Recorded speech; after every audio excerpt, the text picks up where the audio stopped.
Approximately 385 men's teams have fought to qualify through sectional and regional tournaments, but only 16 have made it here.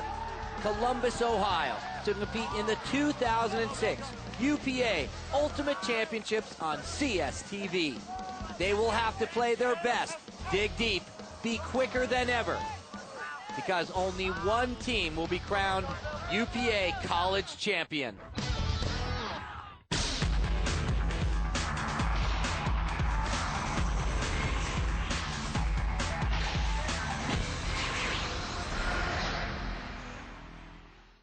From the center of the Buckeye State, outside of Columbus, Ohio, the Spindler Sports Complex plays host to the 2006 Ultimate Players Association College Ultimate Championships. Hello, everyone, and welcome. I'm Kevin Delaney. The high-flying, high-speed team sport of Ultimate has seen explosive growth over the last 30 years. Whether you play youth division, club level, co-ed, or international matches, two driving forces have been the main reason behind the popularity, the level of intensity, and the spirit of the game. But today we focus on the college matches.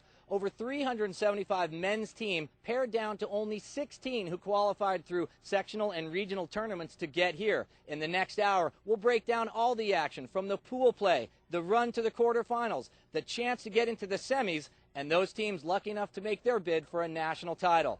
Last year's defending champion, Brown University, is back, but they have some big names who are used to tournament pressure. Look at Colorado, Wisconsin, and Oregon. But the big story in 2006 has got to be Florida. They have never been to the championship tournament before, but they posted a 42-1 record this season. They are led by Callahan Award nominee Tim Garrett. He's got the speed, he's got the leadership, and he knows when to pull down the big grab. Great cast of characters behind him. They are a top seed in this tournament. Breaking down the sport of Ultimate, the game goes to 15. You have to win by 2. You score by catching the disc in the opponent's end zone. But the coolest thing about this, self-officiated, it's called Spirit of the Game. 16 teams on day 1, divided into 4 pools. Right now, we'll take a look at Pool A. With me today, Ben Wiggins, the 2003 Callahan Award winner, to break down all the action. This is a culmination of a long season for these teams. These guys have been together for 9 months, training, practicing, going to tournaments. This is a big moment for everyone to be starting off this tournament. Pool A faced some challenging conditions, windy and sporadic rain. These two teams, University of California, Santa Barbara in the yellow against Michigan State, Burning Couch in the white, proved to be one of the most exciting matchups. Santa Barbara is one of the most successful programs in the entire country. They've won 6 championships. Michigan State has come on of late. They've got great handler movement. They really drive the field. So the Black Tide, known for its toughness on the field, they've been beaten by Michigan State once already this season, and they are quick to make up a revenge story, but can they make it come true? Santa Barbara here is in a scrambling zone defense and able to force what they want. A tough over-the-top blade throw, but it goes to Josh Ewing, and he comes up with it on the second attempt. Great plays like that kept it even early in the first half, but Michigan State found themselves behind by 3 as half went to University of California, Santa Barbara, 8-5. The Michigan State big athletes took a while to get going, but when they did, they started making the field smaller for Santa Barbara's throwers. Right here, they force a good huck, but it's just out of bounds on the catch. Nice box out, but he can't bring it in. Michigan State's able to work the entire field against the zone defense, and they plug it in here to the polar bear, Craig Forshee. 15-14, Michigan State, game to 16. The intensity level in these waning minutes, incredible. One of the most exciting games in Pool A, down to the wire. Just like the first half, Dan Supnick handling, likes his blade. He's got TJ Johnson in the end zone, and again it works. You can see how excited TJ was, but you can also see the distraught UCSB faces. That's a tough game to lose. 4 teams make up each pool bracket. The top 3 teams advance. The losing team eliminated from the tournament. UCSB already in a tough spot.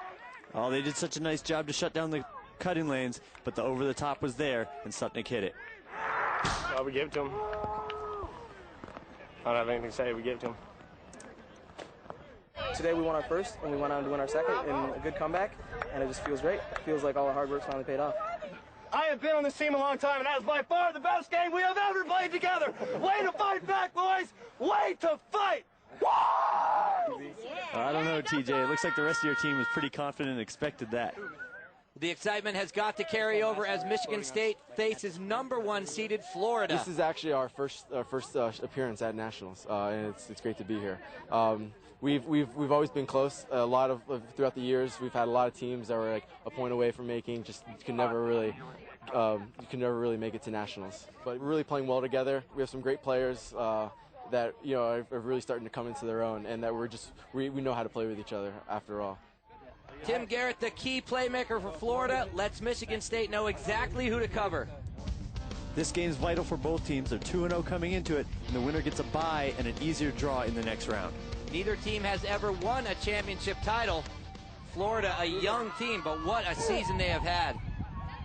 They've dominated several early season tournaments. They've had one loss, and it was by 1 point at the most competitive tournament of the year. So Michigan State's got their hands full here. Michigan State with some big risks, a great catch to the score. These teams traded points back and forth before Florida turned on the afterburners. You can see Garrett going up the line for the reset, checking down through his first, second, third options. He's got the over the top, though. He's tough to stop when he's got all his throws working. Hits Gibson in stride. The combination of Garrett and Gibson, an absolute threat nationally. Everyone knows about it in Ultimate. It's amazing that these two aren't covered more. They're just that good. Big, fast, and skilled. It's going to be tough even with multiple players to shut him down. Here's Garrett going deep to end the game for Florida. They had just too much for Michigan State, 15-8. This one ends Florida. So Florida continues their winning ways, sweeping cleanly the Pool A Challenge. Michigan State and UCSB still alive, though. Delaware sends themselves home. When we come back, all the action and highlights from Pool B with the dominant Wisconsin Hodags, seeded 2 here this weekend.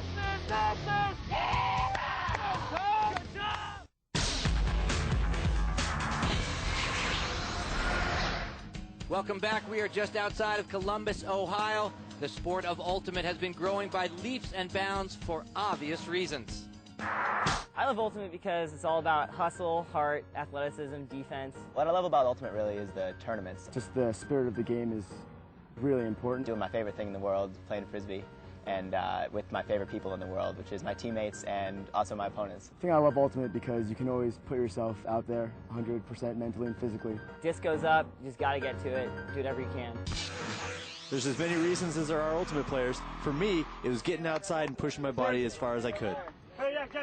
Great intensity in the sport of Ultimate. Pool B, one of the most intense teams at the top of the list, that the Wisconsin Hodags, with a 43-2 record going up against University of Michigan. Wisconsin, a force to be reckoned with. They've proved their worth at tournaments over the years. From top to bottom, Wisconsin might be the fastest, most athletic team on the field. They don't have anyone on their team that can't run with the other team's best 2 or 3 runners, and that overall team speed makes them very tough to beat. As teams like Florida rely on a few superstars, Wisconsin spreads the wealth out. The diversity among their athletes is incredible, all playing huge roles in defense and offense. You can see how they move the disc around. There aren't any egos on this team. They're just moving it quickly, trying not to get above stall 3 or 4, finding holes in the cup.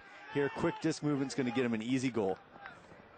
The skill and concentration of players like Dan Heyman, the captain, puts them in the end zone once again.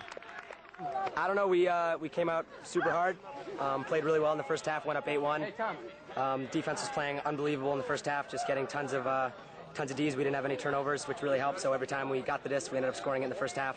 Second half was a little, I guess, a bit more shaky. Offense had a bit more trouble, had some turnovers and things like that, which, obviously will happen. But, our defense played great, able to get the disc back when we turned it, and came down with some big catches, good throws. So yeah, it's good. Definitely good first round game. A little nervous coming in. Wasn't sure.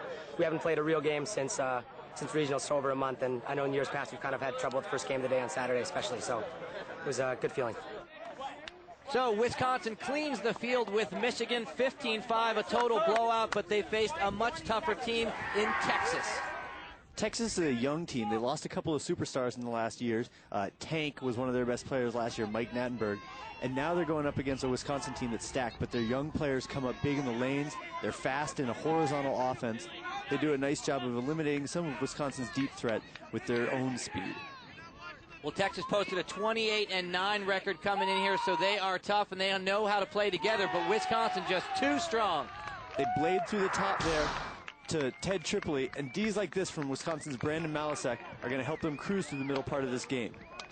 Texas Tough tried to stay alive with some long throws, but the connection factor was a little bit short. The effort was all there, but you had to make magic playing Wisconsin in Pool B. Wisconsin takes the pool, and in the other half of the pool, Michigan stays in the tournament by knocking out just barely a tough Pittsburgh team. So great play from Wisconsin. They polished Pool B with this win over Texas 15-10.